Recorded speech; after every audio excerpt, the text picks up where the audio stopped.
गौतम बुद्ध हमेशा अपने शिष्यों से कहा करते थे कि हमारी जीभ दुनिया की सबसे तेज चाकू है और दुनिया में सबसे खतरनाक हथियार हमारे शब्द हैं, जो बिना किसी खून खराबे के लोगों को अंदर ही अंदर मार सकते हैं। हमारे शब्द हमारी ताकत हैं, लेकिन यह कमजोरी भी हो सकती है अगर हमें नहीं पता कि कब, कहां और कितना बोलना है। यदि हम सही समय पर सही इरादे से सही शब्दों का प्रयोग करते हैं तो यह हमें एक सफल व्यक्ति बनाता है। लेकिन अगर हम सही समय पर सही इरादे से सही शब्दों का प्रयोग नहीं करते हैं तो यह हमारे जीवन को नर्क से भी बदतर बना सकता है। तो आज मैं आपको मौन पर एक कहानी सुनाऊंगा और यह कहानी आपकी जिंदगी बदलने वाली है। यह आपको मौन की शक्ति का एहसास कराने जा रहा है। जापान में एक बहुत प्रसिद्ध बौद्ध भिक्षु थे जिनका नाम दीझाई था। वह दुनिया के शोरगुल से दूर जंगल में अकेला रहता था और वह बहुत ही ध्यानमग्न व्यक्ति था। इसलिए वे पूरे जापान में बहुत प्रसिद्ध थे और एक दिन उनके पास एक राजकुमार आया। प्रिय साधु, मैं हमेशा थका हुआ, निराश और परेशान महसूस करता हूँ। मेरा मन बहुत बेचैन रहता है।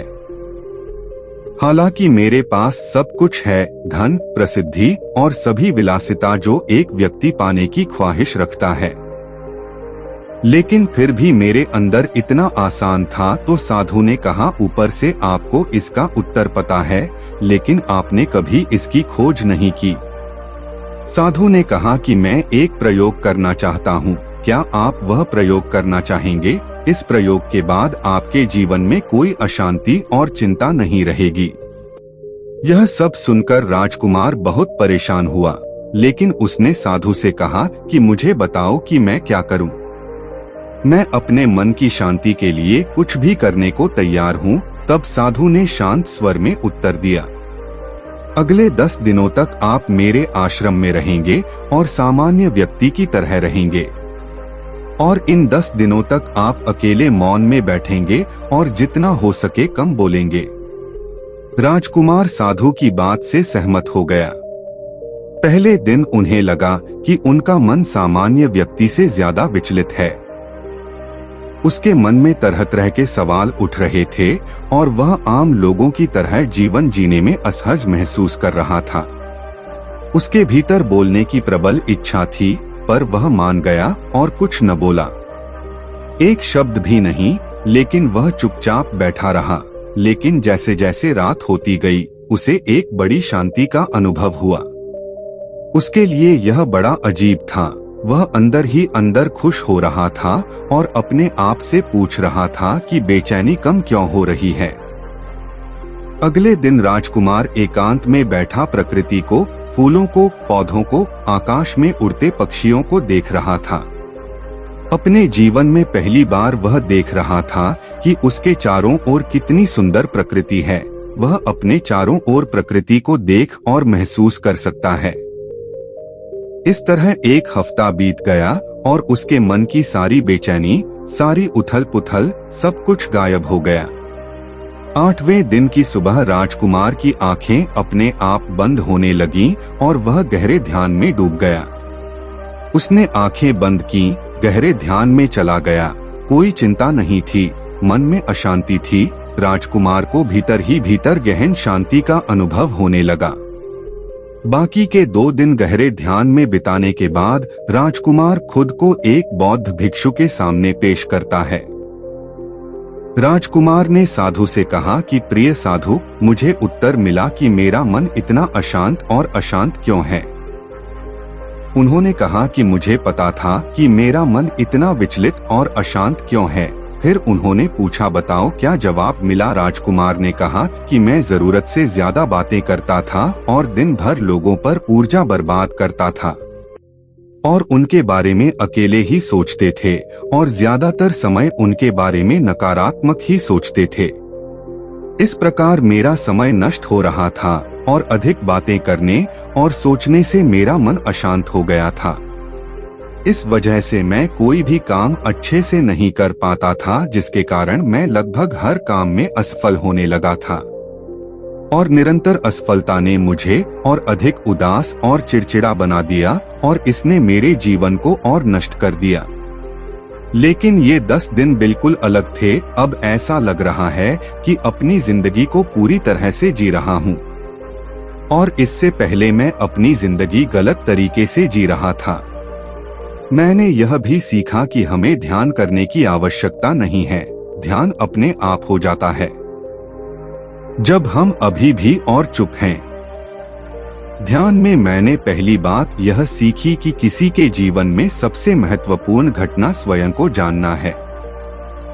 बौद्ध भिक्षु ने कहा कि आप ही नहीं, दुनिया में ज्यादातर लोग जरूरत से ज्यादा बोलते हैं।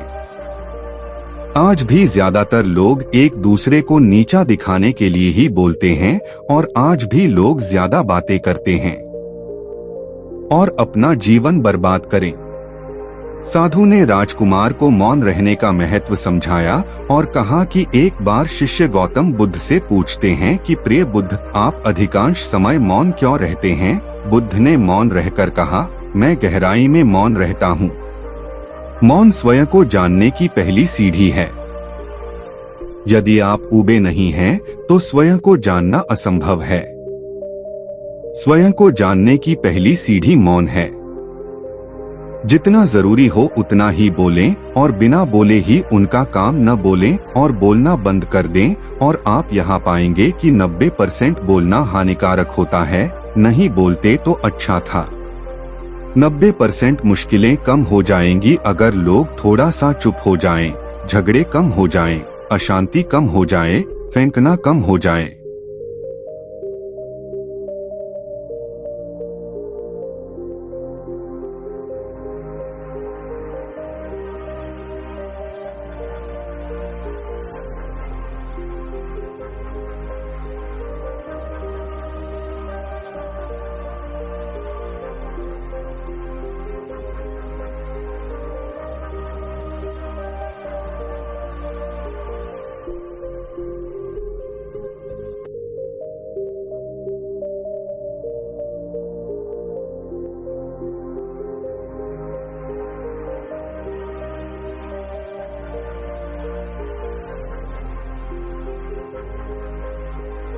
अगर तुम दोनों चुप रहना सीख जाओ तो दुनिया में बहुत सारी मुसीबतें सिर्फ बोलने से पैदा हो जाती हैं।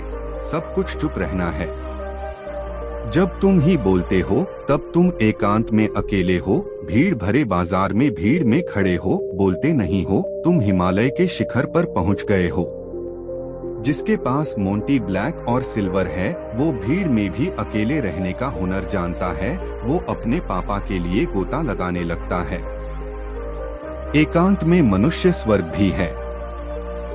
दूसरों की उपस्थिति बेचैनी पैदा करती है। पहले अपने साथ मौन धारण करो, फिर अपनी ऊर्जा को मोड़ में आने दो, मन को घर आने दो। जब आप दूसरों की उपस्थिति से उठते हैं और परेशान हो जाते हैं, तो उचित है कि आप अपनी आंखें बंद कर लें और अपने आप में खो जाएं। तुम वहां से भी ताजगी पाओगे, क्योंकि तुम्हारे जीवन का स्रोत वहीं छिपा है। वह किसी और में नहीं है, लेकिन तुम्हारी जड़ें तुम्हारी जैसी हैं। आखिर कौन तुम्हें अपने भीतर ले जाएगा? यदि कोई न हो तो मुझे स्वयं ही भीतर जाना होगा। इसलिए अपने भीतर जाओ, वही परम राजा है। वही जीवन का स्रोत है। वहीं से आनंद का जन्म होता है। वहीं से तुम मृत्यु में डूबोगे। वहीं तुम्हारा सूर्य उदय होगा, वह फिर अस्त होगा। जब भी तुम डुबकी लगाकर लौटोगे, वहीं से पाओगे। फिर तुम फिर से तरोताजा हो जाओगे। तब जीवन का नया धन पाओगे। फिर नई शक्ति का जन्म होता है। थकान मिटती है, उदासी मिटती है, चिंता मिटती है। जैसे कोई नहाकर आता है तो शरीर शीतल हो जाता है, शांत हो जाता है। वैसे ही भीतर से कोई वापस आता है तो मौन में स्नान करके लौट आता है, तो पूरा व्यक्तित्व शांत हो जाता है और मन आनंदित हो जाता है। जब आप आंतरिक मोह की उस ऊंचाई पर पहुंच जाएंगे, तो आप पाएंगे कि आपका मन बोलने से भी नहीं बटता। वह निरंतर तुम्हारे भीतर बैठी उसकी एक अंतर्धारा बनी रहती है। तुम बोलो, लेकिन अपने को मत छोड़ो। आप शब्दों का प्रयोग भी करते हैं, लेकिन अपनी चुप्पी नहीं तोड़ सकते। एक बार गहरे सन्नाटे में। तब तुम्हारी वाणी में सुगंध होगी, फिर तुम्हारी वाणी में विशालता होगी, जो तुम्हारे बोलने का संगीत होगा। सब ठीक हो जाएगा। आप बोलेंगे तो दूसरे ठंडे पड़ जाएंगे। भीतर से मौन होते ही आप इतने शक्तिशाली होने लगते हैं कि समाज की पराधीनता छोड़ने लगते हैं और आपकी जिंदगी में एक ऐसा मजा आता है जो सिर्फ दीवानों की जिंदगी में होता है। आपके चेहरे पर एक नई चमक आ जाती है, आपकी आंखें किसी और चमक से भर जाती हैं और आप असीम शांति के सागर में डूबने लगे। ऐसा कहकर उन्होंने अपनी बात समाप्त की। और धन्यवाद साधु राजकुमार। वापस अपने महल में। दोस्तों, आपने भी अनुभव किया होगा कि ज्यादा बातें करने से मन शांत हो जाता है। हम अपने मन के साथ साथ अपने ध्यान पर भी नियंत्रण खो देते हैं। जो लोग बहुत अधिक बातें करते हैं, उनमें किसी एक कार्य पर ध्यान केंद्रित करने की क्षमता नहीं होती है, इसलिए वे अपने किसी भी लक्ष्य पर पूरी तरह से केंद्रित होते हैं। यदि हम जीवन की सच्चाई को नहीं समझ पाते हैं और न ही कभी मनचाही सफलता प्राप्त कर पाते हैं। इसके अलावा आपने देखा होगा जो लोग अक्सर लोगों के बीच हंसी का पात्र बन जाते हैं और जो कम होते हैं और अपनी बात पर टिके रहते हैं, उन्हें सम्मान मिलता है। लोग जो कहते हैं उसे सुनते हैं और विश्वास करते हैं और उनके विचारों के बारे में उनका मन बेचैन रहता है। शोर से भरा हुआ अशांत मन वाला व्यक्ति जीवन में किसी भी कार्य में सफल नहीं हो पाता, क्योंकि उसका किसी भी कार्य में मन नहीं लगता। अगर कोई व्यक्ति जानता है कि उसे कब, कहां और क्या कहना है, तो वह वास्तव में बहुत बुद्धिमान है। और ऐसा व्यक्ति जहां भी जाता है आकर्षण का केंद्र बन जाता है और जो कुछ भी करता है उसमें सफल हो जाता है। यदि हम महान व्यक्ति के व्यक्तित्व को देखें तो पता चलेगा कि वह कम बोलते हैं और कम से कम शब्दों में अपनी बात समाप्त करते हैं। वह बोलने से पहले गहराई से सोचता है कि उसे क्या कहना है। लेकिन जो लोग अधिक बोलते हैं, वे भी कई बार झूठ बोलते हैं और अपनी बातों से दूसरों के दिमाग पर कचरा डालते रहते हैं। वह अधिकतर दूसरों की बुराई ही करता रहता है, इसलिए उसके अपने भी उससे बचने और उससे दूर रहने की कोशिश करते हैं। हमारे भारतीय उपनिषदों में कहा गया है कि हमारे वचन ही वास्तविक धर्म हो सकते हैं। मौन से धैर्य आता है, धैर्य से ध्यान आता है और ध्यान से व्यक्ति अपने जीवन के प्रति जागरूक हो जाता है। इसलिए अगर हम ज्यादा बात करते हैं तो हम उस चुप्पी को खो देते हैं जो मन की शांति का पहला स्थान है।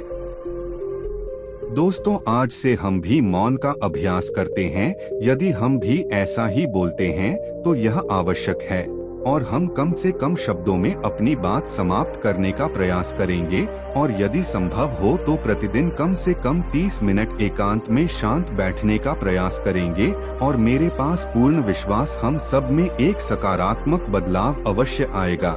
इसी के साथ हम इस पोस्ट को समाप्त करते हैं। तो दोस्तों, यह कहानी कैसा लगा वीडियो को लाइक करके जरूर बताना और हाँ, कमेंट बॉक्स में नमो बुद्धाय नमो नमः जरूर लिखें।